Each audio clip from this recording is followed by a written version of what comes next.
Well, those are the 4 new steers that we got today. We're going to keep them in this pen here for a few days, let them get settled down and settled in. And Buddy figured they should have some grain, so we brought his wagon up, got it full of grain. Are you feeding that horse? Does he like a little bit of grain? But not too much, right?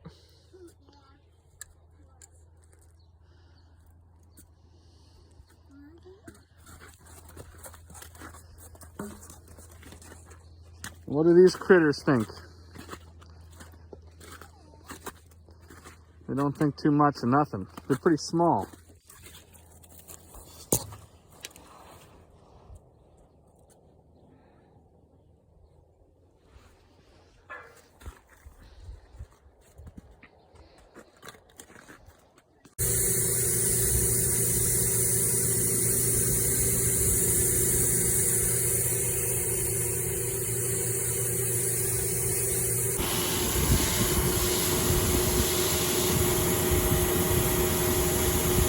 So I handed off the wash gun there to Buddy, and made me think, like, we've had lots of people tell us before we had kids and when my daughter was just born, that life is so hard if you have young kids and infants around.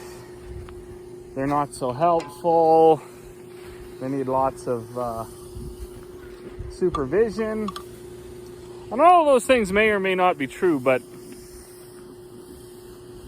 so he's not even 3, and he's having a blast over there.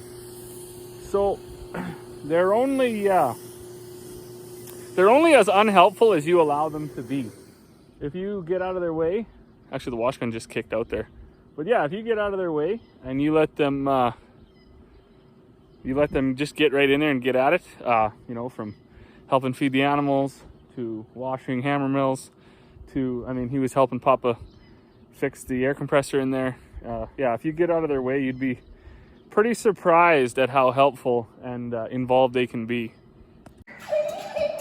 I think I just about cut you out, buddy.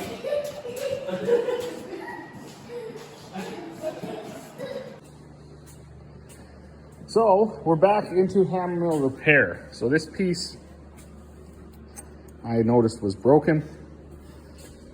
The shaft on the hammer mill basically drives everything.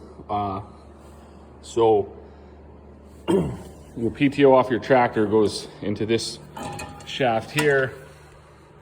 This chain then drives that shaft. So I guess the hammers, which are driven off this belt, are driven right off the tractor directly, and then the this shaft down here with these 2 shear pins in it, that's what runs the augers. So there's an auger in here that carries the hammered grain into the tub, and then there's an auger at the back that brings the from the mineral hopper into the tub as well. And it's all done through this shaft. This shaft goes in actually on the other side of that coupler. So this shaft has a bit of extra wobble because it's not that, this is where that broken bracket was. And I have a feeling that that's what's causing the shear pins to break. Just every once in a while, it wobbles a little too much, puts a little too much stress on those shear pins.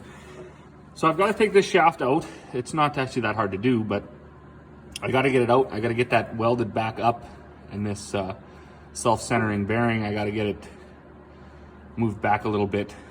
I think it moved forward, so it's just a little bit out of whack.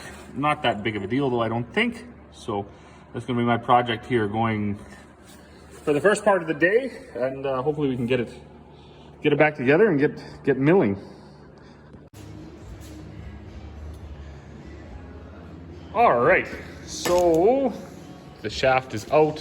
When I got it out, I noticed actually this plate where the shear bolts go through was actually cracked here too. So gave that a bit of a weld. Don't laugh, I'm not a welder, but I think that'll be good enough.